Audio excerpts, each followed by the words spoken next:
અરિહંત બની જશો, જીનની ભક્તિ કરતા કરતા જીન બની જશો. જીનની ભક્તિ કરતા કરતા જીન બની જશો.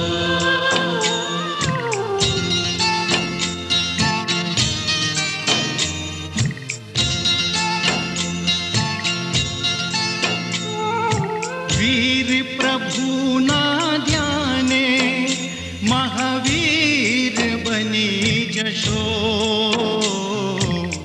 જીનની વાણી સુણતા સાચા જૈન બની જશો.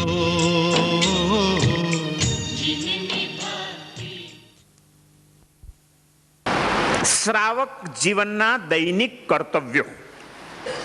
એક સારા શ્રાવક તરીકે આપણે જીવવાનું છે તો રોજના જીવનમાં આપણે શું શું કરવું જોઈએ, કઈ કઈ પ્રવૃત્તિઓને મહત્વ આપવું જોઈએ અને એના વિનાનો એક પણ દિવસ આપણો ન નીકળે એ માટેની સાવધાની રાખવી જોઈએ. એવી 6 વાતો ઉદય સોમસુરી મહારાજે અષ્ટાંગિકા નામના વ્યાખ્યાન ગ્રંથની અંદર બતાડેલી છે અને એમાંની પહેલી 3 વાતો ઉપર આપણે થોડોક વિચાર કર્યો. જિનેન્દ્ર પૂજા, ગુરુ પર્યુપાસ્તિ, સત્વાનુકંપા, શુભપાત્ર દાનમ. આ પહેલા અડધા શ્લોકમાં 4 વાતો. જિનેન્દ્ર પૂજા આપણે ઘણી વાતો કરી. ગુરુ પર્યુપાસ્તિ ગુરુની ઉપાસના એની પણ થોડીક વાતો કરી. સત્વાનુકંપા જીવોની અનુકંપા કે જે અનુકંપાની અંદર યોગ્ય છે, અયોગ્ય છે, જાણીતો છે, અજાણ્યો છે, સ્વદેશી છે, વિદેશી છે, જૈન છે, અજૈન છે, હિન્દુ છે, મુસલમાન છે, કોઈ ભેદભાવ રાખવાના નથી. એ જીવ છે, બસ વાત પતી ગઈ. એનામાં આત્મા છે, ચેતના છે અને એવો કોઈ જીવ, પછી એ પશુ હોય કે મનુષ્ય હોય, એ દુઃખી થઈ રહ્યો છે, એનું દુઃખ દૂર કરવું એ મારું દૈનિક કર્તવ્ય છે. રોજ મારી એવી કોઈક પ્રવૃત્તિ હોવી જોઈએ જે કોઈકના દુઃખને દૂર કરનારી હોય. અને જે દિવસે એવી કોઈ પ્રવૃત્તિ ન થઈ, શોધવી પડે ક્યારેક ન મળે તો. ખાવાનું ન મળે કોક દાડો, ખાવું એ રોજનું કર્તવ્ય ખરું કે નહીં? પણ કોઈક દિવસ ખાવાનું ન મળે તો શોધવા નીકળો કે નહીં? ખાધા વિના ચાલતું જ નથી. ખાવાનું આજે નથી મળ્યું તો ક્યાંથી મળશે, શોધી લઈએ છીએ. આજે મને અનુકંપાનું સત્કાર્ય કરવાનો મોકો નથી મળ્યો, ક્યાંથી મળશે, શોધવા દો. શોધવું પડે પણ શોધીને પણ રોજ કરવાનું છે. અને ત્યાં ત્યારે કોઈ પણ ભેદભાવ રાખવાના. માણસ છે ને ધર્મની અંદર પણ જ્યારે ભેદભાવો લઈ આવે છે ત્યારે ધર્મ એનું મૂળ સ્વરૂપ ગુમાવવા માંડે છે. એમાંય પાછા જાણીતાનું કરવાનું, અજાણ્યાનું નહીં કરવાનું. આ તો આપણા છે એટલે કરવાનું. હવે બાકી બધાનું આપણે ક્યાં કરવા જઈએ? મારા તારાના, સાચા ખોટાના આ બધા ભેદભાવોને ભૂલીને અનુકંપાનું કાર્ય કરવાનું છે. અને તમે જુઓ આ વિશ્વના ઘણા બધા પ્રકૃતિના તત્વો ક્યાંય કોઈ ભેદભાવ રાખતા નથી. કે જાણીતો છે કે અજાણ્યો છે, કોઈ ભેદભાવ રાખે છે? વિશાળ વડલો, એની નીચે જે કોઈ જાય એને છાંયડો આપવાનું જ કામ કરે છે. એનું કામ એક જ છે કે તપ્ત બનીને આવેલો આત્મા એ તૃપ્ત થઈને જવો જોઈએ. એ પછી જોતો નથી વડલો કે આ મારા ગામનો માણસ છે તો એને છાંયડો આપવું, આ તો બીજા ગામનો લાગે છે એને છાંયડો ના આપવું. અરે આ તો પેલો માણસ છે, હાડા એક દાડો મને પથરો માર્યો તો એને છાંયડો નહીં આપવું. હા આ તો વડલાનું મને રોજ આવીને પૂજા કરી જાય છે, વડલાને પ્રદક્ષિણા આપી જાય છે, એને છાંયડો આપું. આવા કોઈ ભેદભાવ ખરા વૃક્ષને? નદી વહેતી રહે છે, વહેતી રહે છે, વહેતી રહે છે, પણ એ નદીએ કોઈ દિવસ ભેદભાવ નથી કર્યા કે અમુકની તરસ छिपाવવી ને અમુકની ન छिपाવવી. જે કોઈ નદીના કિનારે ગયા તૃષાતુર આત્માઓ, નદીએ સૌની તૃષા छिपाવવાનું જ કાર્ય કર્યું છે અને કરતી રહે છે. ક્યાંય ભેદભાવ લાવતી નથી કે આ સાચો છે, આ ખોટો છે, આ મારા ગામનો છે, આ બીજા ગામનો છે, આ જાણીતો છે, આ અજાણ્યો છે. એક જ માણસ એવો છે જે બધા ભેદભાવો ઉભા કર્યા વિના જીવી શકતો નથી. એની સાથે જો કુદરતના એક એક તત્વો હમણાં ભેદભાવ ઉભા કરવા માંડે ને તો માણસને ખબર પડી જાય કે બેટા હવે જીવ તું કેમ જીવાય છે તારાથી. પાણી તમારી સાથે ભેદભાવ ઊભો કરે, વનસ્પતિ તમારી સાથે ભેદભાવ ઊભો કરે, ધરતી તમારી સાથે ભેદભાવ ઊભો કરે કે આ મારા ગામનો છે તો એને આધાર આપું, બીજા ગામનો છે એને અંદર ઉતારી દઉં, ફાટી પડું, તો હાલી શકો તમે આ દુનિયાની ઉપર? ધરતીએ ક્યારે કોઈ ભેદભાવ નથી કર્યા. જ્ઞાની પુરુષો કહે છે જેને પરોપકારના માર્ગે જવું છે, જેને કરુણા ધર્મનું આરાધન કરવું છે, એને તો ધરતી જેવા થવું જોઈએ, એને વહેતી નદી જેવા થવું જોઈએ, એને ઘેકુર વડલા જેવા થવું જોઈએ, એને જાતને સળગાવીને પણ સુગંધ ફેલાવતી અગરબત્તી જેવા થવું જોઈએ. અહીં આગળ એક અગરબત્તી સળગાવો, એની સુગંધ અમુકને મળે ને અમુકને ન મળે એવું થાય. એનું કાર્ય છે બધે સુગંધ ફેલાવવી, ફેલાવવી, ફેલાવવી. અને એ માટે જાતને ખપાવી દેવી, સમાવી દેવી. રાખ થઈ જાય તો ભલે, પણ સુગંધ ફેલાવવાનું કાર્ય નહીં છોડું. ધર્માત્મા કોનું નામ? જેમ કે હું મારું ગમે તે થઈ જાય તો ભલે, પણ કરુણા ધર્મનું આરાધન કર્યા વિના તો નહીં જ રહું. મારા શ્રાવક જીવનનું એ દૈનિક કર્તવ્ય છે. કેવી રીતે કરવાનું? કુદરતના તત્વોને જોઈને પણ પ્રેરણા લેતા શીખો. એક વાત સમજી રાખજો, પ્રેરણા માત્ર ભગવાનના મંદિરમાં જ મળે છે એવું નહીં માનતા. પ્રેરણા માત્ર સાધુઓ પાસે બેસીને જ મળે છે એમ નહીં માનતા. પ્રેરણા દરિયાના કિનારે બેસીને પણ મેળવી શકાય છે. પ્રેરણા ખીલેલા એક ફૂલ પાસેથી પણ મેળવી શકાય છે. પ્રેરણા ઘટાદાર કોઈક વૃક્ષની પાસેથી પણ પ્રાપ્ત થઈ શકે છે. પ્રેરણા ક્યાંથી નથી મળતી? કુદરતના એક એક તત્વો સતત તમને પ્રેરણા આપી રહ્યા છે. એ પ્રેરણાને ઝીલવાની દ્રષ્ટિ હોવી જોઈએ, આંખ આપણી ઉઘાડી હોવી જોઈએ. અને એટલા માટે કવિએ તો ભગવાનની આગળ પ્રાર્થના એ કરી છે કે પ્રભુ હું બીજું કંઈ માંગતો નથી, પણ આ કુદરતના એક એક તત્વો જે પ્રેરણાનું પવિત્ર સંગીત ગુંજાવી રહ્યા છે એને સાંભળવાની મને શક્તિ આપજે, અને એના જેવી પરોપકારની મને ભાવના આપજે. મારે બીજું કંઈ જોઈતું નથી. હું તો એટલું જ માંગુ છું કે મારી શક્તિ હંમેશા બીજાને માટે વપરાયા કરે. જાત માટે તો સૌ કોઈ વાપરે છે પોતાની શક્તિ, એમાં શું ધાડ મારી? આપણે આપણી જાત માટે નથી કરતા, આપણે આપણા પરિવાર માટે નથી કરતા, અને જાત માટે કે પરિવાર માટે કંઈ પણ કર્યું સમજી રાખજો કે એમાં તમે કોઈ ધાડ નથી મારી. એ તો બધા કરે છે. અરે કૂતરોય પોતાનો રોટલો ગમે ત્યાંથી શોધી લે છે, માણસ પણ પોતાનો રોટલો જ શોધવામાં જિંદગી પૂરી કરે તો માણસમાં ને કૂતરામાં ફરક ક્યાં? બાળ બચ્ચાનું પાલન પોષણ એ પશુ કરે છે. કૂતરી વિયાયા પછી એના બચ્ચાઓને કેવી સંભાળે? પાસે જાઓ તો ખરા, બટકું ભરીને ભગાડી મૂકે તમને. મારા બચ્ચાની કોઈ અહિત કરી જાય એ હું જરાય સહન ન કરી લઉં. ચકલી, પક્ષીઓ બચ્ચાને જન્મ આપે છે, પણ એને જીવાડવા માટે ફરીને ઝીણા કુમળા તણખલા લઈ આવે છે ને એની ચાંચમાં મૂક્યા કરે છે. માણસ પણ એના દીકરાને ખવડાવ્યા કરે ને દીકરીઓને ઉછેર્યા કરે. પશુ, પક્ષી અને મનુષ્યમાં કોઈ ફરક નથી. હું મારું સંભાળું, મારા બાળ બચ્ચાનું સંભાળું, એમાં જ મારી જિંદગી પૂરી કરું. તો જ્ઞાની પુરુષો કહે છે કે બેટા એ કામ તો પશુ પણ કરી શકે છે. પશુ જેવું થઈ જશે તારું જીવનમાં કાંઈ નહીં વળે. હા, પશુ જે નથી કરી શકતું એવું કંઈક કરી બતાડ કે જેમાં મારા છે કે પારકા છે એ વિચાર ન હોય, અને છતાં તું બીજાને માટે કરતો હોય ત્યારે એ તારો ધર્મ બની જશે. કુદરતે ક્યારે આવા ભેદ પાડ્યા નથી. સતત નિરંતર એ કામ કર્યા જ કરે છે. કવિએ સરસ મજાની એક પ્રાર્થના રજૂ કરી છે ગીતની અંદર. હું જો કંઈ માગું તો માગું પરમાત્મા, મારી શક્તિ વપરાજો પરમાર્થમાં. હું જો કંઈ માગું તો માગું પરમાત્મા. કેવી રીતે? પછી કવિએ એક એક કલ્પના ચિત્રો ઉભા કર્યા છે કુદરતના, અને છેલ્લા કલ્પના ચિત્રની અંદર કે છે આપે વડલો વિસામો બધાને, આવે થાકીને જે મુસાફર, પાણી પીવા દે સહુને સરિતા,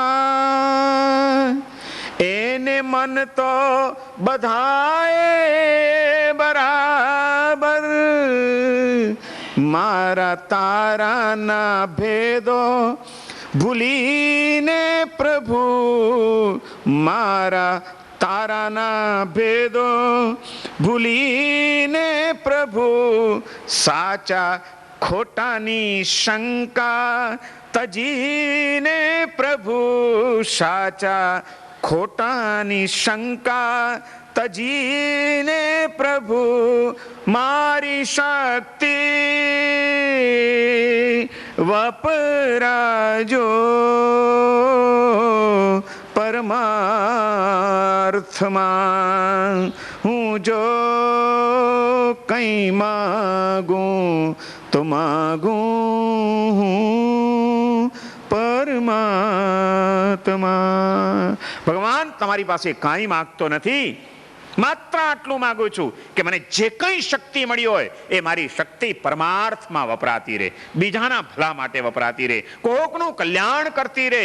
પ્રભુ સ્વાર્થ માટે અનંતા ભવો સુધી જીવતો રહ્યો છું, હવે એક આ ભવ તો એવો આપી દે કે જેમાં મને તું મળ્યો છે ત્યારે મારા આ ભવનો એક એક દિવસ સ્વાર્થ માટે નહીં પરમાર્થ માટે વીતી જાય અને ત્યાં કોઈ વૃત્તિઓ મને સતાવે નહીં.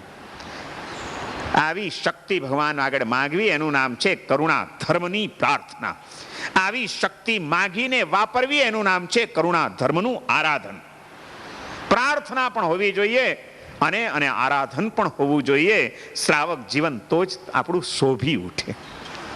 બીજાનું દુઃખ દૂર કરવાનો વિચાર આપણને ક્યારે આવે? ક્યારે આવે?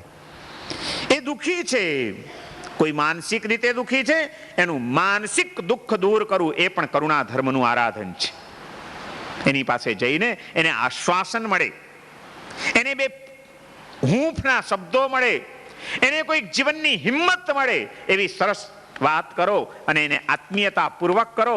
ત્યારે કદાચ કોકને કોક દિવસ એમ લાગતું હશે કે આ જીવન જીવવા જેવું નથી, એને તમારા જેવો કોઈક એક સદગ્રસ્ત એક સાચો શ્રાવક મળી જશે, કરુણા ધર્મનું આરાધન કરનારો, હૈયાની હૂંફ આપનારો, પ્રેરણાના બે પુષ્પો વેરનારો, અને એને એમ થશે કે ના ના ખરેખર જીવન તો જીવવા જેવું છે. કરુણા માત્ર પૈસાથી જ થાય છે એવું નથી.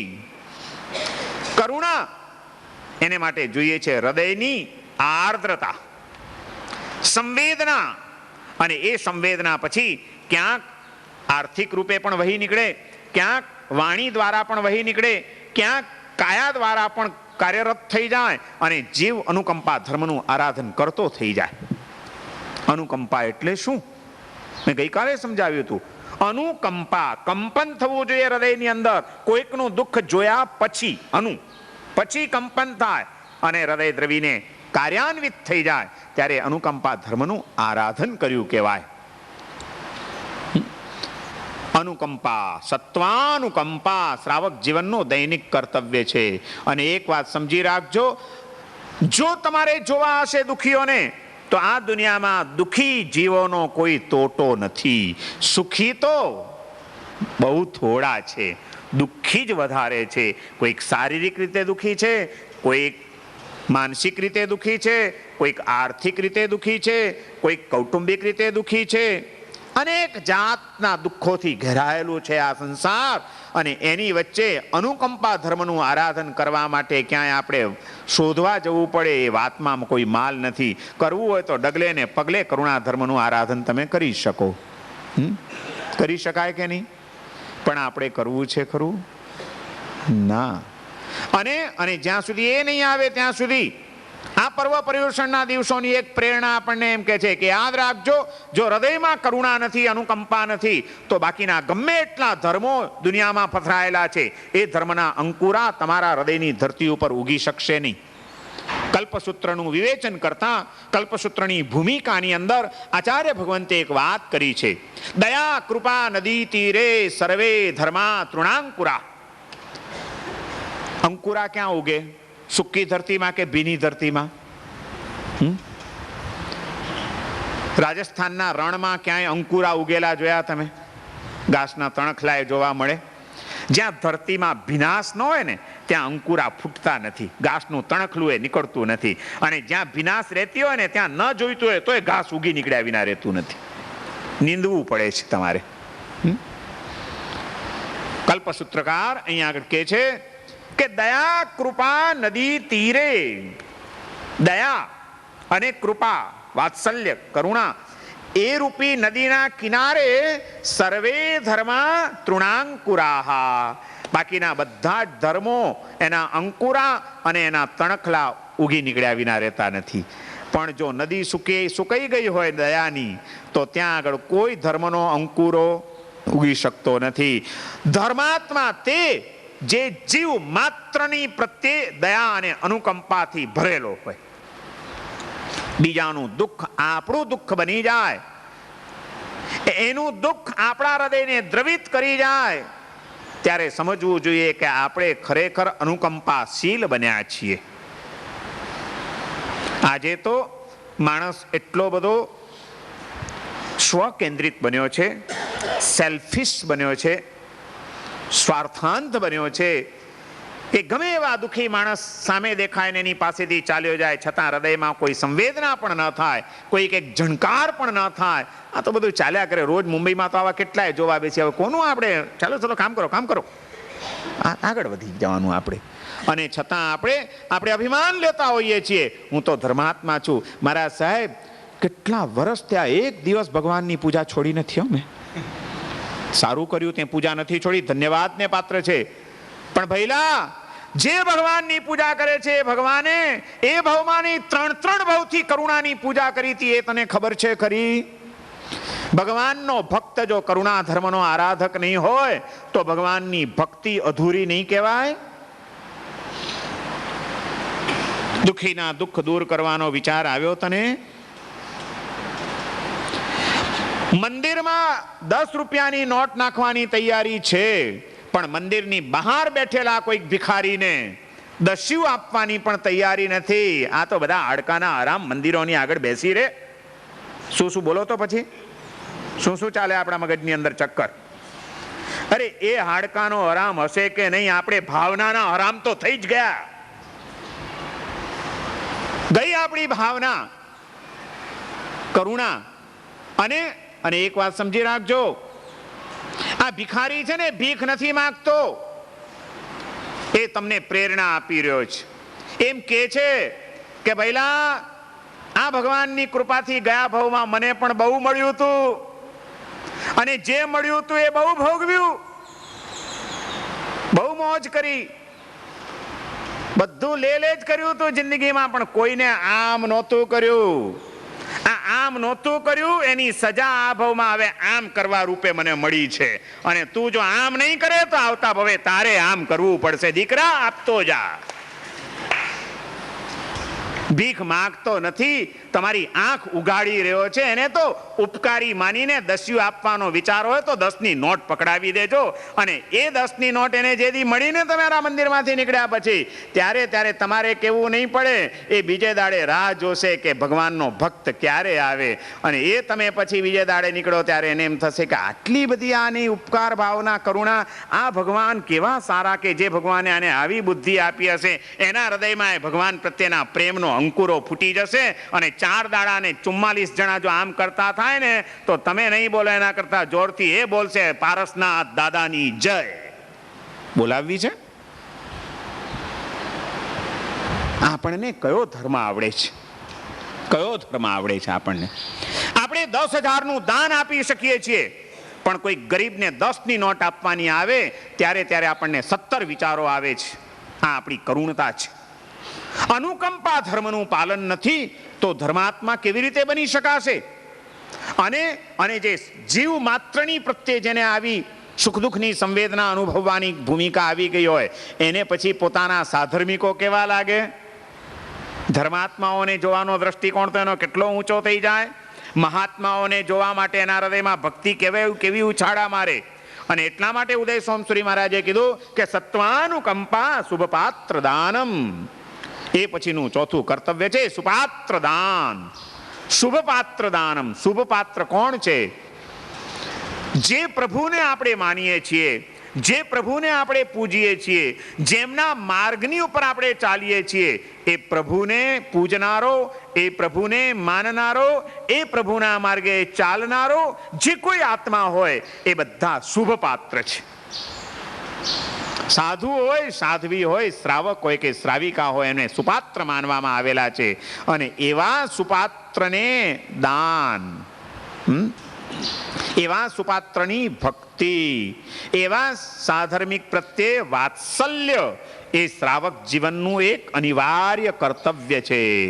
મેં ગઈકાલે કીધું હતું, અનુકંપા દુઃખીઓની હોય, સાધર્મિકની કોઈ દિવસ અનુકંપા ન હોય. મહેરબાની કરીને કોઈ દિવસ સાધર્મિકોને બિચારા કહીને પાપ બાંધતા નહીં. ઘણા માણસો એમ કે, મારા સાહેબ કેટલાય આપણા સાધર્મિકો બિચારા કેવા તકલીફમાં છે, ત્યારે મને અણગમો થાય, દુઃખ થાય કે આ સાધર્મિકોને બિચારા કહે છે. અરે પૈસો ઓછો વધતો મળવો એ તો ભાગ્યની વાત છે, કર્મના ઉદયની વાત છે, પણ એ બિચારો નથી, એ તો મહાન પુણ્યશાળી છે કે જેને ભગવાનનો ધર્મ મળ્યો છે, ભગવાનનું શાસન મળ્યું છે. તમે કોને બિચારા કહેશો? અને એ રીતે બિચારો કેવો હોય તો પુણ્યા શ્રાવકને તમારે બિચારો કેવો પડશે. કોને બિચારા કેવા નીકળ્યા છીએ આપણે? આજે તો સાધર્મિકો પ્રત્યેનું વાત્સલ્ય ગયું છે અને સાધર્મિકોને હલકા ચિતરવાની પ્રવૃત્તિ વધી ગઈ છે. સાધર્મિકો પીડાય છે, સાધર્મિકો રીબાય છે, સાધર્મિકો સીધાય છે. કોઈક કંઈક કરો, કોઈક કંઈક કરો. આપણે આ લોકોને બધાને દેરાસર બંધાવા છે, સાધર્મિકો માટે કોઈ કંઈ કરતું નથી. વાતો જ કરવી છે. એક ગામમાં અમારું ચાતુર્માસ હતું. એક યુવાન આવ્યો મારી પાસે, મને કે મારા સાહેબ 10 મિનિટ તમારી જોઈએ છે. કે મેં કીધું બોલ. મને કે મારા સાહેબ એક થોડીક વાત કરવી હતી. મેં કીધું કરો ને ભાઈ, કંઈ વાંધો નહીં. મને કે મારા સાહેબ તમારા વ્યાખ્યાનમાં બહુ તાકાત છે, તમે ભલભલા માણસોને આમ હલાવી નાખો છો, એટલે મારે તમને કહેવું છે કે તમે એક ચીજ ખાસ વ્યાખ્યાનમાં ભાર આપો અને એક કામ તમારા હાથે જ થશે, તમે કરી શકશો તો. મેં કીધું બોલ ને, પણ આપણે તો કોઈ પણ સત્કાર્ય કરવામાં આપણને કંઈ વાંધો નથી, કોઈ બી પ્રેરણા આપી શકાય. શેની અપાવી છે તારે? મને કે મારા સાહેબ આજના કાળમાં હવે આ દેરાસરોની જરૂર નથી, આ અપાસરાઓની જરૂર નથી. આ બધું શું આપણે ધામધૂમ લઈને બેઠા છીએ. મારા સાહેબ એક બાજુ મુંબઈની અંદર કેટલા બધા બિચારા સાધર્મિકો સીધાય છે, લોકોને રહેવા માટે ઘર નથી, બિચારાઓને નોકરી નથી, કેટલી બધી મુસીબત છે. આવા સાધર્મિકો માટે મારા સાહેબ કંઈક કરવું જોઈએ. અને તમે ધારો ને તો બહુ મોટું ફંડ થઈ શકે. એ જે રીતે વાત કરતો હતો ને, આમ મને લાગ્યું કે એના અંદરમાંથી વાત ઉઠતી નથી લાગતી એની.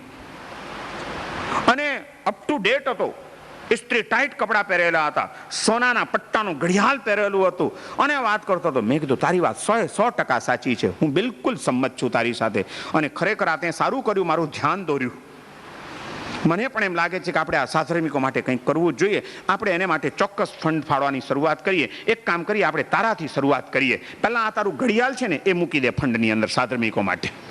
નહીં મારા સાહેબ, આ તો હું અમસ્તી તમને જરા વાત કરતો હતો, પતી ગયું, ફુગ્ગો ફૂટી ગયો એનો. આવા કોરી ધાકોર વાતો કરનારાઓની અમને બિલકુલ જરૂર નથી. જેને પગ ઉપર કુહાડો મારવો નથી, પોતાના મોજશોખ ભર્યા જીવનમાંથી એક ટુકડો પણ કાઢીને સાધર્મિકો માટે ફાળવવો નથી, એવા માણસો એમ કે આ દેરાસર બંધાવા નકામા છે, મૂર્તિઓ ભરાવી નકામી છે, ઉત્સવ નકામા છે, આવું કંઈ પણ કહેવાનો એને અધિકાર નથી. એને અધિકાર તે દિવસે છે જે દિવસે કોઈક માણસને, કોઈક સાધર્મિકને ખાધા વિના ટળવળતો જોઈને કમસે કમ ખાવાનું ન છોડે તો કંઈ નહીં, પણ ઘી ચોપડેલી રોટલી ખાવાનું બંધ કરી દે કે મારો સાધર્મિક ભૂખ્યો છે ત્યારે મારાથી ઘી કેમ ખવાય, હું લુખ્ખી રોટલી ખાઈશ ને ઘીના મહિનાના બચાવેલા પૈસા સાધર્મિકને આપી દઈશ. એવો સાધર્મિક આવીને મને કે આ દેરાસરો બંધ કરાવો તો હું ચોક્કસ એની ઉપર વિચાર બી કરું કે એને બોલવાનો અધિકાર છે. આજે કોને અધિકાર છે? આપણે તો સાધર્મિકોની હલકી વાતો કરીને ઉલટા સાધર્મિકોને આપણે દુનિયાના પડળ ઉપર હલકા ચિત્રી કાઢ્યા છે, એમનું સ્વમાન હણી નાખ્યું છે. સાધર્મિક ભક્તિ અને સાધર્મિક વાત્સલ્ય એ સાધર્મિકોનું સ્વમાન હણનારું ન બનવું જોઈએ, એનું સ્વમાન વધારનારું બનવું જોઈએ. કેવી રીતે કાર્ય કરાય? કેવી રીતે કરાય? સાધર્મિક પ્રત્યે તો વાત્સલ્ય હોય, સદભાવ હોય, બહુમાન હોય, એનું પૂજન હોય. સાધર્મિકની ભક્તિ કરતા આવડતી હતી માંડવગઢના મહામંત્રી પેથળસાને. એ માંડવગઢનો મહામંત્રી આટલી બધી રાજકીય પ્રવૃત્તિઓમાં ગળાબૂટ ડૂબેલો, પણ તે છતાં જીન ધર્મનો મહાન આરાધક હતો, એક સાચો શ્રાવક હતો. એની પ્રભુ ભક્તિ અદ્ભુત હતી, એની ગુરુ ભક્તિ અકલ્પનીય હતી, એની શાસ્ત્ર ભક્તિ અનુકરણીય હતી, એની સાધર્મિક ભક્તિ દાખલો આપવા જેવી હતી. તમને ખબર નહીં હોય કદાચ કે એ પુણ્યો શ્રાવક, અરે એ પેથળસા માંડવગઢમાં રોજ એને રાજસભામાં જવાનું. ઘોડા ઉપર બેસીને જાય, ક્યારેક પાલખીમાં બેસીને જાય. મહામંત્રી છે પણ જતો હોય અને રસ્તા વચ્ચે ઘરેથી નીકળ્યો ને રાજસભામાં પહોંચે, રસ્તા વચ્ચે કોઈ પણ નવા સાધર્મિકને જુએ. સાધર્મિકની ખબર કેવી રીતે પડે કે આ સાધર્મિક છે ને આ નથી? કારણ કે સાધર્મિકના લલાટ ઉપર કેસરીયો ચાંદલો હોય જ, એ એનું ચિહ્ન. તમને ખબર છે આ બધા એમને એમ રિવાજો નથી પાડ્યા. તમે ધર્માત્મા છો એનું આ પ્રતીક છે.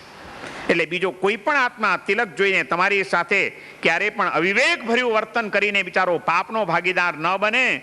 અને મેં એક સાધર્મિક તરીકે આ તિલક કર્યું છે, ભગવાનના ભક્ત તરીકે. ભગવાનનો ધર્મ લાજે એવી કોઈ પ્રવૃત્તિ મારાથી ન થાય એની સતત સાવધાની આપણને રહે, એટલા માટે આ ચાંદલો કરવાનો છે. ચાંદલો કરનારાને પોતાને જો એ સાવધાની ન હોય કે હું ભગવાનનો ભક્ત છું, એની આ મેં ચાંદલો કર્યો, હવે મારાથી એવી કોઈ અનીતિ ન થાય, એવી કોઈ છેતરપિંડી ન થાય, એવું કોઈ ખોટું કામ ન થાય જેનાથી મારા ભગવાનનો ધર્મ લાજે. શું બોલો તો? ચાંદલો કર્યા પછી સતત આ ભાન ખરું ને, અને એ ભાન ન હોય તો શું થાય ખબર છે? ખોટા સમીકરણો બંધાય. આજે કેટલેક ઠેકાણે ખોટા સમીકરણો બંધાયા છે. ભાઈ સંભાળજો આ કેસરિયા ચાંદલા વાળાથી. આવું કહેનારા બી મેં સાંભળ્યા છે. આ ચાંદલો કોકને છેતરવા માટે નથી, આ ચાંદલો જાતને જગાડવા માટે છે. એટલું સમજીને પછી ચાંદલો કરજો. કેસરિયા ચાંદલાનું ગૌરવ આપણે સમજ્યા છીએ ખરા કંઈ, કે આ ચાંદલો શેનો કરીએ છીએ? અને એ ગૌરવનો ખ્યાલ ન હોય ને એ જાગૃતિ કેળવવી ન હોય તો દેરાસરનું ચંદન એટલું ખોટું વાપરીને બગાડતા નહીં, બચાવજો એટલું. દરેક દેરાસરોમાં સાધારણના તોટા પડે છે. કારણ કે પાછું આપણે ચંદન તો ઘરમાંથી લઈ જઈને એક ટુકડો વરસમાં મૂકવાનો ન હોય દેરાસરમાં.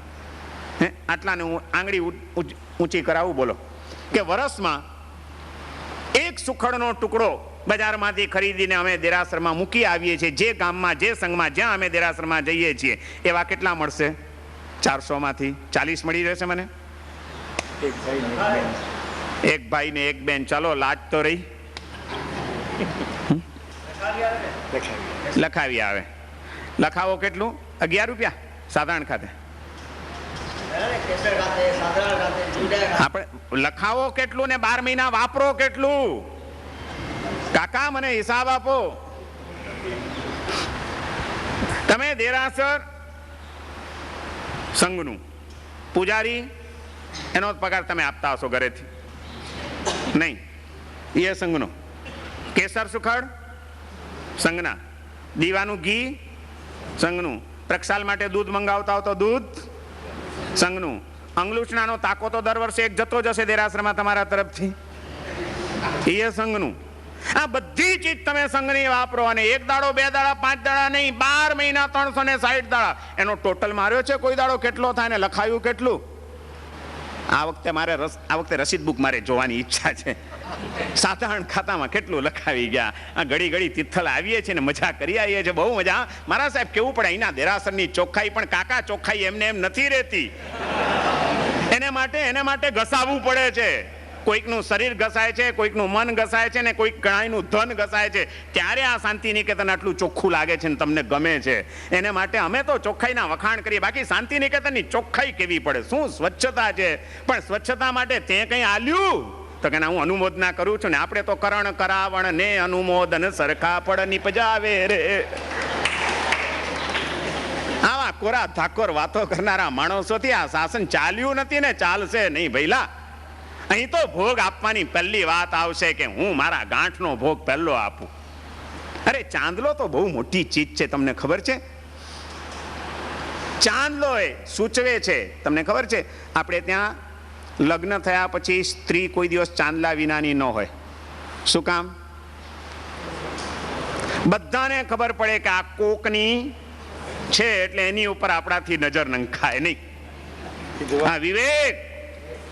આ વિવેક, જીવનની મર્યાદા, જીવનની સુરક્ષા. એક વાત સમજી રાખજો, ચાંદલા ફેશન માટે નથી. આજે ભલે ફેશનના ચાંદલા થઈ ગયા હોય, હવે તો ચાંદલાનો એ મોટો ધંધો થઈ ગયો છે. હા બેઠા ચાંદલા વાળા ધંધા. હા, પાછા મેચિંગ વાળા. એક ઘરમાં 25 જાતના ચાંદલા હોય, કારણ કે જેવી સાડી એવો ચાંદલો, એવા ચપ્પલ એવો ઘડિયાળનો પટ્ટો, બધે મેચિંગ. મેકઅપની સાથે પૂરું મેચિંગ. અને એ બધે ઠેકાણે મેચિંગનું જ્ઞાન ધરાવતી અમારી આ શ્રાવિકાઓ. મને ઘણી વાર આશ્ચર્ય થાય, હા બધે તમે મેચિંગ જુઓ અને અમારા ભગવાનની આગળ જ મેચિંગ નહીં.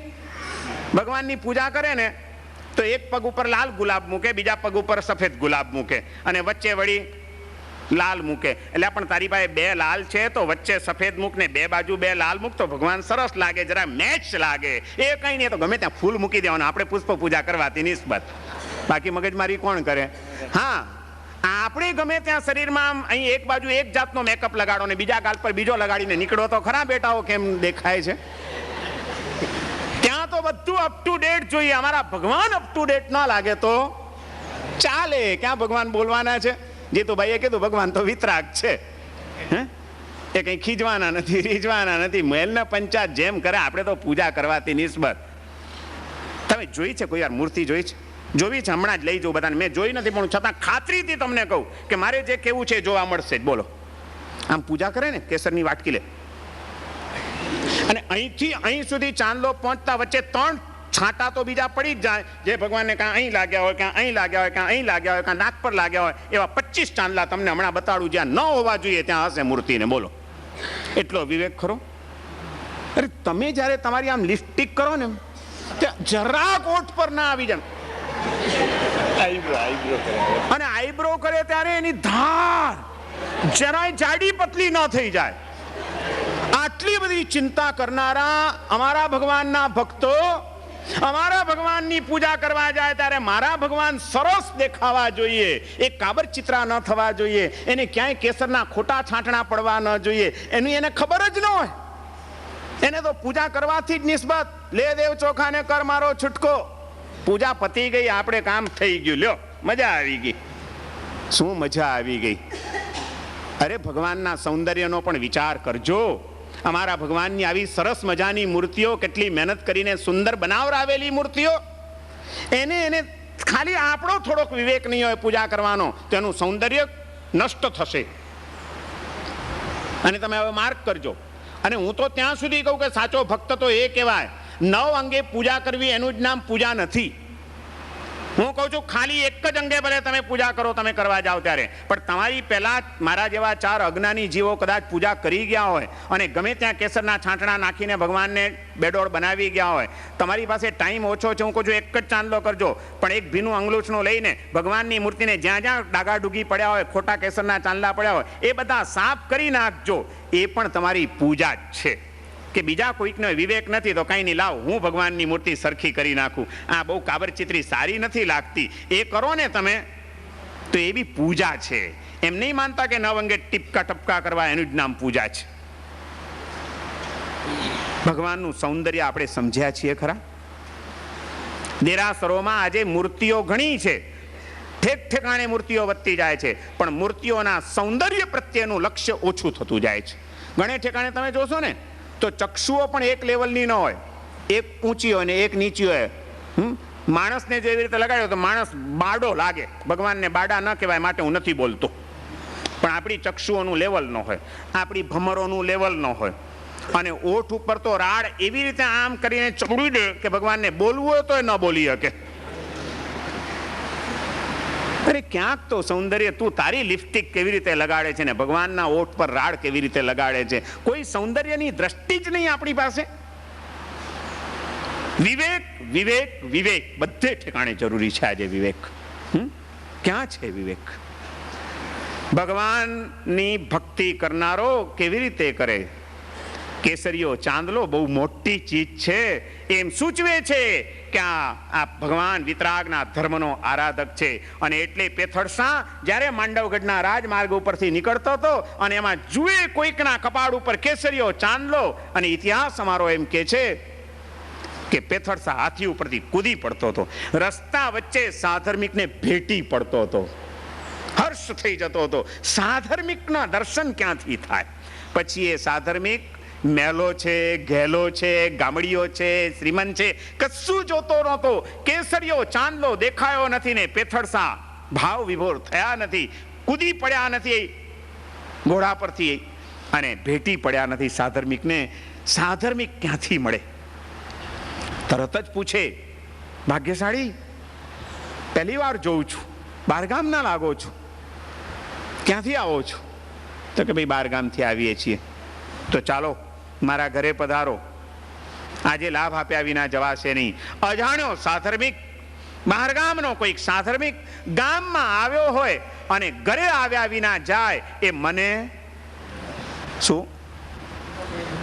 મને ન પોસાય. બહુ સારું કહેવાય.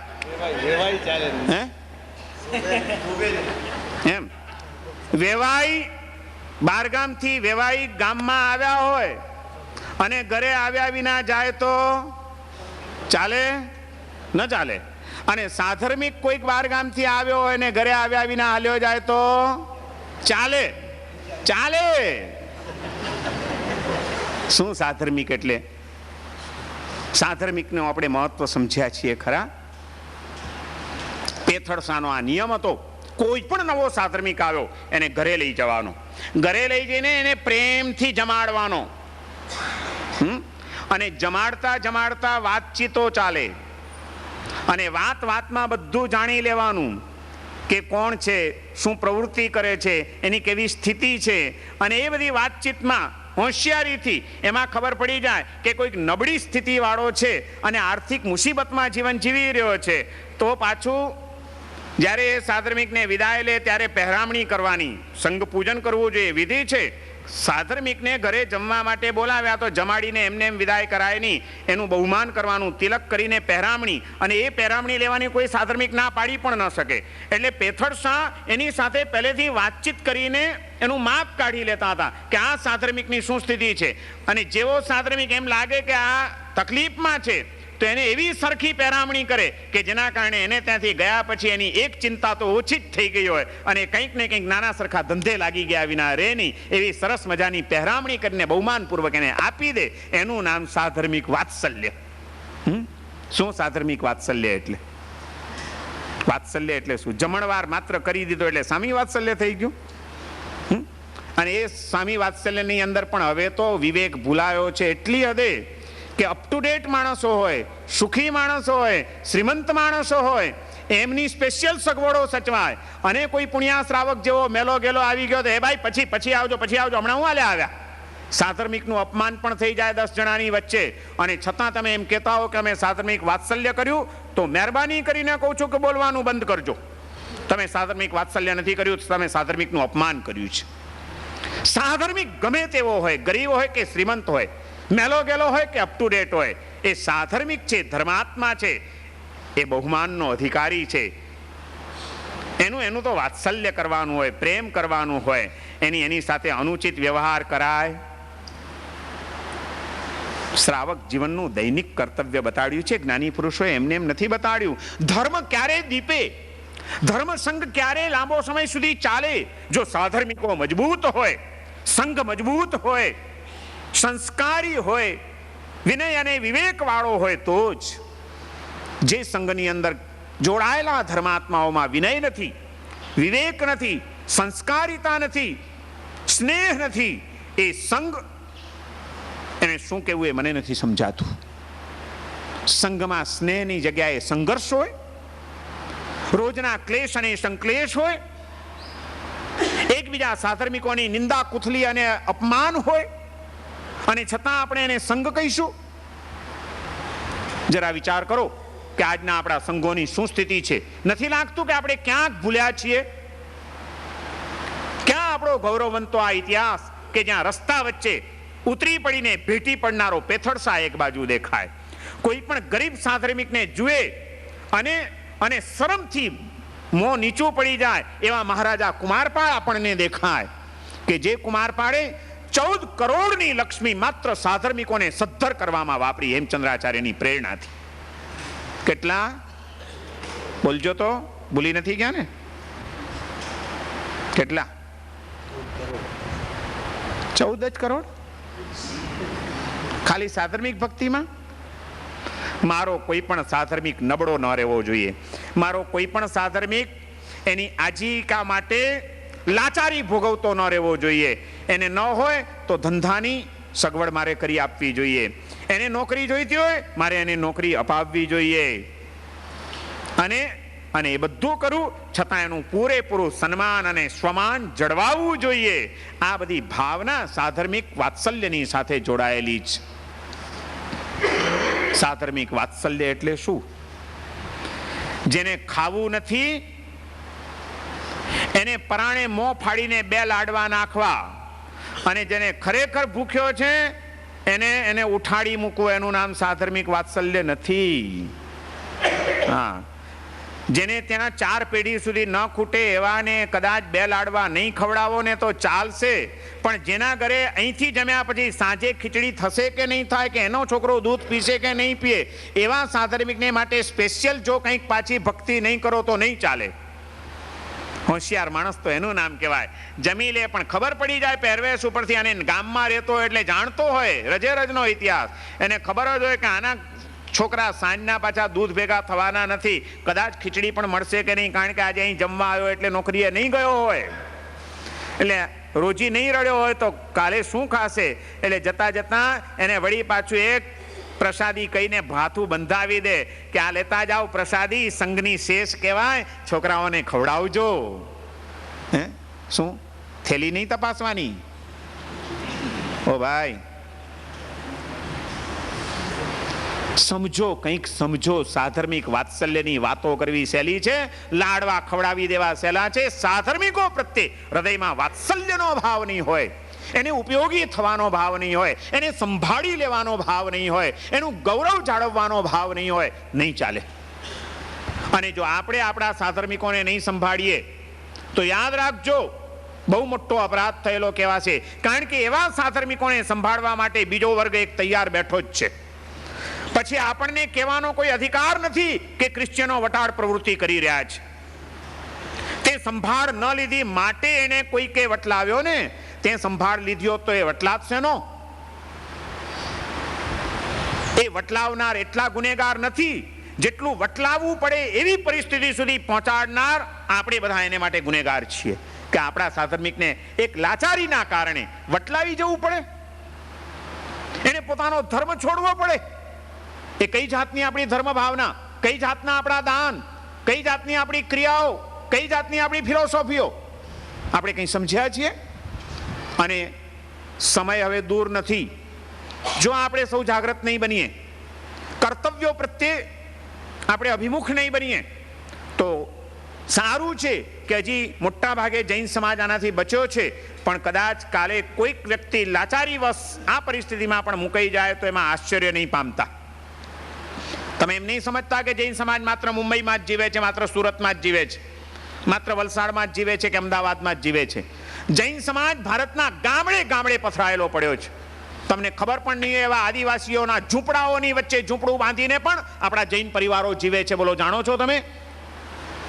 અમે જોયેલા છે વિહારોની અંદર એવા ગામો. મેં તમને ગઈકાલે પણ કીધું હતું કે પોણો કલાક સુધી ગોચરી માટે ફરવા જતા ન મળી એવા આદિવાસીઓના ઝૂંપડાની વચ્ચે એક જ કુટુંબ જૈનનું જીવતું હતું અને આજે જીવે છે. અને એવા એ ક્યારે રહ્યો હશે? એ મુંબઈ શું કામ નહીં ગયો હોય? આટલા બધાને જોઈને એને મન નહીં થતું હોય? એના છોકરાઓને ભણાવવાની એની ઈચ્છા નહીં થતી હોય? એના ઘરમાં માંદગી આવે ત્યારે ટ્રીટમેન્ટ અપાવવા માટે શહેરની સગવડો એને નહીં જોઈતી હોય? છતાં એ કશું જ નહીં કરતા એ જંગલના ગામડામાં આદિવાસીઓની વચ્ચે શું કામ પડ્યો રહ્યો હશે? એની મજબૂરી હશે, માટે જ એ નહીં પહોંચી શકે એમ હોય, માટે જ લાચારીના કારણે પડ્યો હશે. અને એવી લાચારીમાં ક્યારેક એ ફસાઈ ગયેલો હશે અને તે વખતે કોઈ એની સંભાળ નહીં લેતું હોય અને કોઈક પાદરી ત્યાં આગળ પહોંચી જાય કે કોઈ બે નન્સ એની પહોંચી જાય અને કહે કે ચાલ તારા છોકરાઓને શિક્ષણ અપાવી દઈએ, ચાલો તમને હોસ્પિટલમાં દાખલ કરાવી દઈએ, ત્યારે લાચારીનો ભોગ બનેલી વ્યક્તિને ક્યારેક એમાં પણ આવી જવું પડે કે નહીં? અને એને માટે જવાબદાર કોણ? શહેરમાં બેસીને બધી જ મોજ શોખની ઉપભોગની વસ્તુઓ ભોગવતા આપણે એને માટે આંશિક પણ જવાબદાર નથી? જૈન સમાજના અગ્રણીઓ એને માટે જવાબદાર નથી? પૂજનીય આચાર્ય ભગવંતો એને માટે જવાબદાર નથી? જે સંઘની રક્ષાની જવાબદારી આચાર્યોના માથે છે એ આચાર્યો જો સંઘના યોગક્ષેમનો વિચાર નહીં કરે તો કોણ કરશે? ગામડાઓના પ્રશ્નો આજે દિવસે દિવસે વિકટ બનતા જાય છે અને ત્યાં આગળ રહેલા સાધર્મિકોને સંભાળવાનું લગભગ દુર્લક્ષ્ય સેવાઈ ગયું છે. મને એક પ્રસંગની યાદ છે, ક્યારેક ક્યારેક યાદ આવે ત્યારે હંમેશા મેં હૃદયમાં દર્દ અનુભવ્યું છે. જોકે એને વર્ષો થોડાક વીતી ગયા છે, પણ એક ઘટના આવી બની. નાસિકની અંદર એક જૈન કુટુંબ એક દિવસ વટલાયું, તદ્દન ગરીબાઈમાં જીવતું, અને એમાં એને પત્નીની મોટી માંદગી આવી. પત્નીની સારવાર કરવાની કોઈ અનુકૂળતાની સ્થિતિ નહીં. એ સારવારને એ બધામાં પડવા જાય તો છોકરાઓને આજીવિકા કોણ કરે? હોસ્પિટલના ચક્કરે ચડી જાય તો. અને તમને ખબર તો છે જ આજે કે એક માંદગી આવે ને હોસ્પિટલના ચક્કરે ચડો એટલે માંદા માણસની સાથે સાથે ઘરનો બીજો મોભી માણસ પણ આખો દાડો કેવો એમાં અટવાઈ જતો હોય છે. કલાકો સુધી રાહ જોવી પડે, ટાઈમ ન મળે, પછી કે આ ટેસ્ટ કરાવી આવો, હવે આ ટેસ્ટ કરાવી આવો, આનો રિપોર્ટ લઈ આવો. એ ચક્કરમાં ચડેલો એ માણસ કમાય નહીં તો એના ઘરના નાના ટબુડિયા છોકરાઓ ખાય શું? અને એ પરિસ્થિતિનો ભોગ બનેલ એક જૈન પરિવારની બનેલી સત્ય ઘટના હું તમને આ કહી રહ્યો છું કે છોકરાઓ ભૂખથી ટળવડતા હતા, પત્ની રોગથી રીબાતી હતી, અને તે વખતે એ ઘરનો વડીલ જૈન સમાજની પાસે ગયો, જૈન સંઘના અગ્રણીઓને મળ્યો કે આ પરિસ્થિતિ છે, થોડીક મદદ કરો. પણ કમનસીબ આપણું શરમાવા જેવી વાત આપણા માટે કે એ સંઘના અગ્રણીઓએ કોઈ ધ્યાન આપ્યું નહીં એની ઉપર. ભાઈ અમે શું કરીએ? અમારા સંઘમાં તો અહીં આટલો નિયમ છે, અહીં અમે તમને 50 રૂપિયાથી વધારે અમે નહીં આપી શકીએ.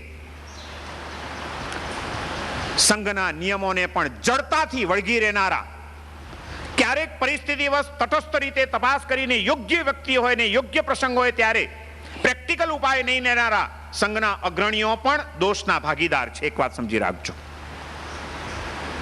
કાં ટ્રસ્ટીઓ બનતા નહીં કોઈ સંઘની અંદર, અને બનવું હોય તો પૂરેપૂરી જવાબદારીઓ સમજીને એ જવાબદારીઓને અદા કરવા માટે મક્કમતાથી લડી લેવાની તૈયારી રાખજો કે સંઘના હિત માટે, ચતુર્વિધ સંઘની સુરક્ષા માટે જરૂર પડે તો અમે મક્કમતાથી અવાજ પણ ઉઠાવશું, તો જ અમે ટ્રસ્ટી બનશું, નહીં તો અમારે નથી બનવું. ખુરશીની લાલસાએ આજે યોગ્યતાનો વિવેક ભૂલાવી દીધો છે. ગમે તેવા માણસો જ્યારે સંઘમાં ધણી થઈ જતા હોય છે ત્યારે અમારા ભગવાનનો ધર્મ વગોવાયા વિના રહેતો નથી. સંઘવાળાઓએ કોઈ ધ્યાન આપ્યું નહીં અને છેવટે નિરાશ થઈને પાછો ગયો. બીજે 4 ઠેકાણે ગયો હશે, ત્યાં કોઈ શ્રાવકોએ ધ્યાન આપ્યું નહીં અને છેવટે લાચાર થઈને ઘરે પાછો ગયો. પથારીમાં એની પત્ની કણસી રહી છે, છોકરા ભૂખથી ટળવડી રહ્યા છે, અને દુર્ભાગ્ય આપણું અને સદભાગ્ય એનું હું તો કહું છું કે કમસે કમ તે વખતે કોઈ મિશનરી વાળાને આ વાતની ખબર પડી ગઈ અને તાબડતોબ 2 મિશનરીના માણસો પહોંચી ગયા. શું છે ભાઈ તમને તકલીફ? બીમારી છે? કોઈ ચિંતા ના કરો, અમે છીએ, ચાલો. એને તરત જ હોસ્પિટલમાં એડમિટ કરાવી દીધો. છોકરાઓને માટે સ્કૂલમાં એડમિશન અપાવી દીધું. એની ખાવા પીવાની વ્યવસ્થા બધું જ કરી નાખ્યું અને બધું કરીને હોસ્પિટલમાં એડમિટ કરી બેનને. અને એ પાદરી ત્યાં આગળ આવ્યા આવે અને પાછી પ્રાર્થના કરવા માટે કે આ બધું તે વ્યવસ્થા કરી, પણ એની માનસિક શાંતિનું શું?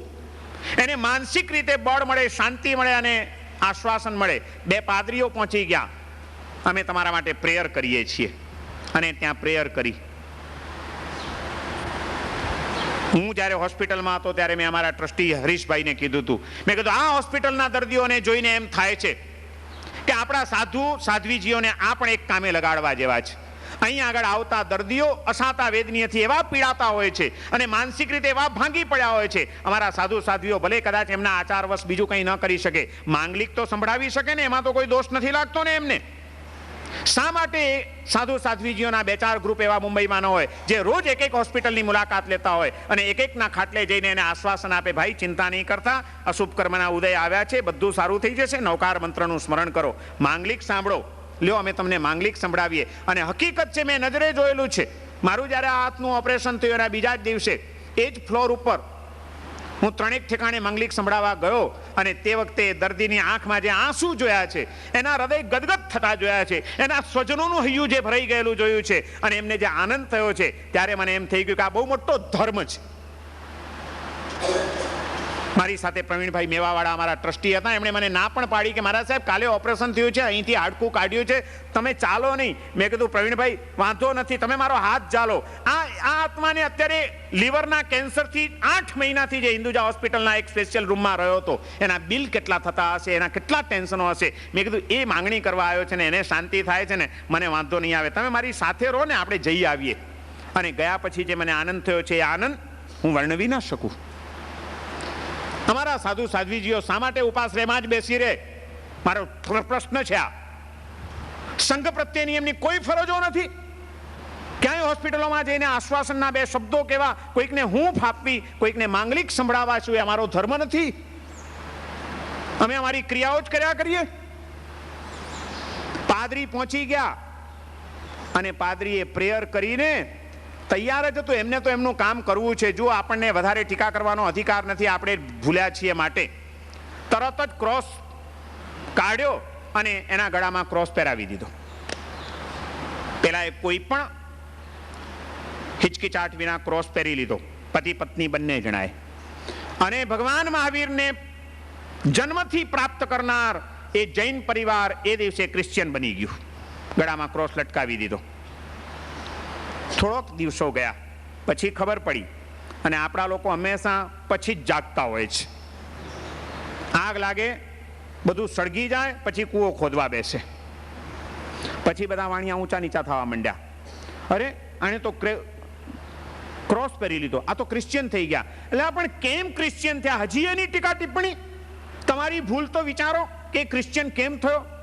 અને એમાં કાશીવાળા ધર્મસુરી મહારાજના શિષ્ય, જે એકદમ સુધારક પ્રકૃતિના હતા, સમાજ સેવાના વિચારોના હતા, વિદ્યા વિજયજી, જેમણે સિંધની યાત્રા કરી છે, જેમણે પાકિસ્તાનની યાત્રાઓ કરી છે પગપાળા, અને જેના પુસ્તકો છે, મારી સિંધ યાત્રા, મારી કચ્છ યાત્રા. વિદ્વાન સાધુ, પ્રભાવશાળી પ્રવચનકાર. અને એ કુદરતે એમને નાસિકમાં આવવાનું થયું. અને જેવા નાસિકમાં આવ્યા ને એમને ખબર પડી શ્રાવકો પાસેથી કે તાજેતરમાં આવી ઘટના બની ગઈ છે અને એક જૈન કુટુંબ ક્રિશ્ચિયન બનીને હોસ્પિટલમાં ગયું છે, તો સુધારક હતા. સામેથી તરત જ એમણે કીધું, 2 શ્રાવકોને તૈયાર કર્યા, તપાસ કરો હોસ્પિટલના કયા વોર્ડમાં ક્યાં આગળ છે, ચાલો આપણે ત્યાં જવું છે. અને 2 શ્રાવકોને 4 શ્રાવકોને લઈને વિદ્યા વિજયજી ઉપડ્યા હોસ્પિટલની અંદર. હોસ્પિટલમાં જ્યારે પહોંચ્યા છે, દૂરથી સાધુને આવતા જોયા. તમને ખરેખર આ બનેલી વાત કહું છું. પેલા બેન અને એનો વર સાધુ મહારાજને આવતા જોયા અને આવેશ ચડી ગયો એને. ચાલ્યા જાઓ, ચાલ્યા જાઓ, ચાલ્યા જાઓ, તમે નહીં આવતા, ચાલ્યા જાઓ. આંખમાં આંસુ અને વાણીમાં ગુસ્સો, ગુસ્સા સાથે કે છે ચાલ્યા જાઓ. વિદ્યા વિજયજીએ કોઈ પરવા ન કરી.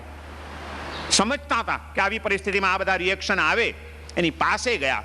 પાસે જઈને કહે કે ભાઈ શું છે, શેને માટે આટલો બધો ગુસ્સો કરો છો તમે, શું થયું? હું આવ્યો છું ને, હું તમારી ખબર કાઢવા આવ્યો છું, તમે કોઈ ચિંતા ના કરો, બધી વ્યવસ્થા થઈ જશે, એમ કીધું.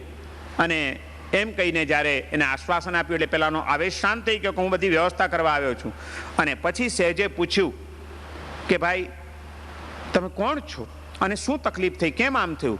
ત્યારે રડતા રડતા એ પરિવારે આંગળીમાં દોરો પકડીને કીધું કે મારા સાહેબ શું કરીએ, અમે જૈન છીએ, આજે પણ મારા હૃદયમાં મહાવીર છે, ભલે મારા ગળામાં ક્રોસ હોય, મારા હૃદયમાં મહાવીર છે, હું નવકાર મંત્રને માનું છું, પણ મારા સાહેબ આ તમારા જૈનોએ કંઈ ન કર્યું, માટે લાચારીના કારણે આજે મારે ક્રોસ પહેરવો પડ્યો છે, પણ નવકાર મંત્રની જગ્યાએ મારે પ્રેયર કરવી પડે છે. બાકી હૃદયથી હું ઈચ્છું છું કે મારા મહાવીર જેવો દેવ આ દુનિયામાં કોઈ થવાનો નથી. આંખમાં આંસુ સાથે માણસ બોલતો જાય અને વિદ્યા વિજયજી સાંભળતા જાય. ને વિદ્યા વિજયજી આવીને એ સંઘના આગેવાનોની જે ઝડપી લીધી છે કે તમે લોકો સમજો છો શું તમારા મનની અંદર, બધા મરી પરવાર્યા છો.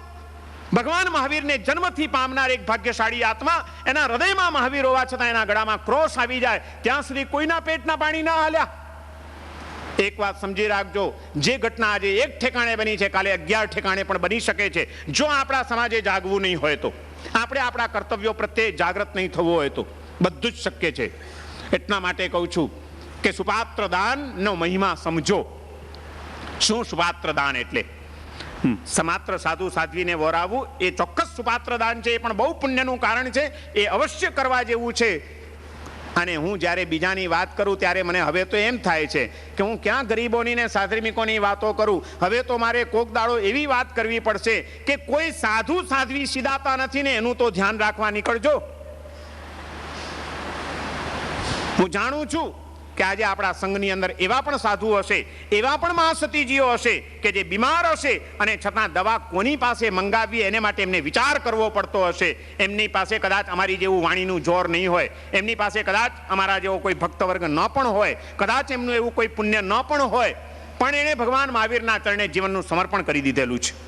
આખું જીવન સંઘના ચરણે સોંપી દીધું છે. મા બાપ ભાઈ બહેન બધું છોડ્યું, એક જ ભરોસે કે આ ભગવાન મારી રક્ષા કરશે, આ સંઘ મારી રક્ષા કરશે, એમ કરીને જેણે પોતાની સમગ્ર જિંદગી અર્પણ કરી દીધી. એવા કોઈક સાધુ કે સાધ્વી પણ એનો કોઈ ભક્ત વર્ગ નથી, એની કોઈ ખબર પૂછનાર નથી, ત્યારે એને ટાઈમસર વસ્ત્રપાત્ર મળી રહે છે.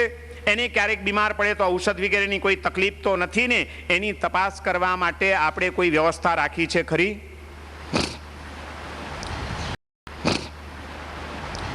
સુપાત્ર દાન એટલે શું? માત્ર મહારાજ સાહેબને ગોત્રીમાં ભોજન વરાવવું એનું જ નામ સુપાત્ર દાન છે? એમને ઔષધ આપવું એ પણ સુપાત્ર દાન છે, એમને વસ્ત્ર પૂરા પાડવા એ પણ સુપાત્ર દાન છે, એમને ભણવું છે, પંડિત રાખવો છે, ટ્યુશન રાખવું છે, પણ એમની પાસે તો પૈસા નથી, એમને ભણાવવાની વ્યવસ્થા કરી આપવી અને એ અંગેની આર્થિક વ્યવસ્થા સંભાળી લેવી એ પણ સુપાત્ર દાન છે. માનતા નહીં ખાલી સાધુના પાત્રા ભરવાથી જ સુપાત્ર દાનનો લાભ મળે છે. સુપાત્ર દાનનો લાભ લેવો હોય તો એમને જ્ઞાન પ્રાપ્તિની સગવડો કરી આપો, એમને ઔષધ વગેરેની સગવડો કરી આપો, એમને શારીરિક સાતારે, એમને માનસિક પ્રસન્નતા રહે, એમનો સાધનાના માર્ગે મુનિ જીવનના માર્ગે વિકાસ થતો રહે, એ માટેની જે કંઈ સગવડ જરૂરી હોય એ બધી કરી આપો. એ બધું સુપાત્ર દાન છે. આ સુપાત્ર દાન શ્રાવકે રોજ કરવાનું છે. રોજ તપાસ કરજો, કોઈ સાધુ સાધ્વીને દવાની જરૂર છે, કોઈને ભણવા માટે કંઈ સહાયની જરૂર છે, કોઈને કંઈ વસ્ત્રપાત્રની આવશ્યકતા છે, તપાસ કરતા રહો અને જુઓ તમને કેવા લાભો મળે છે. શ્રાવકે રોજ પોતાના જીવનમાં આ કરવું જોઈએ કે અમે સંસાર નથી છોડી શક્યા, હજી મોહ નથી છૂટ્યો અમારો, કંઈ વાંધો નહીં, પણ જેણે સુખમય સંસાર હોવા છતાં માતા પિતા ભાઈ બહેન વૈભવ સુખ સંપત્તિ આ બધાનો મોહ છોડીને એનાથી વિરક્ત થઈને એના કરતાં ચડિયાતો, એમાંથી મળનારા સુખ અને આનંદ કરતાં ચડિયાતા આત્માના સુખ અને આનંદ મેળવવા માટે પ્રભુના ચરણે જેણે જીવનનું સમર્પણ કર્યું છે, એવા સાધુ સાધ્વીજીની કોઈ પણ પ્રકારની ભક્તિ કરવાની તક મને મળતી હોય તો મારે છોડવી નથી. આ વિચાર રોજ હૃદયમાં જાગવો જોઈએ, એ માટેનો શોધ ચાલવી જોઈએ અને પ્રવૃત્તિ કરતા રહો તો શ્રાવક જીવનનું ચોથું કર્તવ્ય શુભપાત દાનમ એ કરવાનો લાભ આપણે મેળવી શકીશું. આમ શ્રાવક જીવનના ફળ, એને સફળ બનાવનાર 6 ફળો છે, એમાંથી 4 ફળની વાત અહીં આગળ આપણે કરી. જિનેન્દ્ર પૂજા, ગુરુ ઉપાસના, જીવોની અનુકંપા અને સુપાત્ર દાન, સાધર્મિક વાત્સલ્ય, સાધર્મિક ભક્તિ, સાધર્મિક બહુમાન. અને જે બહુમાન કરે સાધર્મિકોની નિંદા તો ન જ કરે. મારે વ્યાખ્યાનમાં જવું છે પણ મારાથી નીચે બેસી શકાય એમ છે તો જરૂર વાળા બીજા કોઈકને ખુરશી મળી રહે માટે હું ખુરશી નહીં રોકું, હું નીચે બેસીશ, એ સાધર્મિક વાત્સલ્ય છે. એટલે જેને જરૂર ન હોય એ ખુરશી ઉપર બેસવાની ભૂલ કરે જ નહીં, કારણ કે મારે તો સાધર્મિક ભક્તિ કરવી છે, રોજ ન કરું તો પર્યુષણમાં તો ચોક્કસ કરવી છે.